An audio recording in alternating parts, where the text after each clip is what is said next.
Hi viewers, welcome to my kitchen பானுக்காய் madam. இன்றைக்கி ரொம்ப டேஸ்டியான ஒரு சமையல்.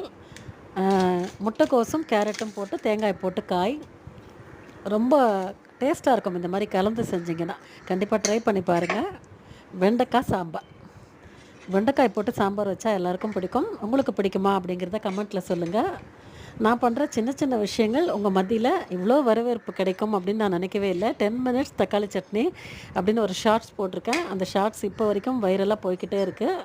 ரொம்ப ஈஸியான சட்னிங்க அது. பேச்சுலர்ஸாக இருக்கிறவங்க, ஸ்கூல் விட்டு வர பிள்ளைங்களுக்கு, வீட்டில் இருக்கிற பெண்மணிகளாக இருந்தாலும் சரி, வேலைக்கு போகிற பெண்களாக இருந்தாலும் சரி, ஒரு சொடுக்கு போடுற நேரத்துக்குள்ளே அந்த தக்காளி சட்னி நம்ம செஞ்சிடலாம். ரொம்ப டேஸ்டானது. இப்போ தக்காளி சீசனாகவும் இருக்கிறதுனால நீங்கள் கண்டிப்பாக அந்த 10 மினிட்ஸ் சட்னி ட்ரை பண்ணி பாருங்கள். ரொம்ப சூப்பராக இருக்கும். இட்லி தோசைக்கலாம். நம்ம பானுக்கா மேடம் சேனலை லைக் பண்ணி, ஷேர் பண்ணி, சப்ஸ்கிரைப் பண்ணிக்கோங்க. தேங்க்ஸ் ஃபார் வாட்சிங்.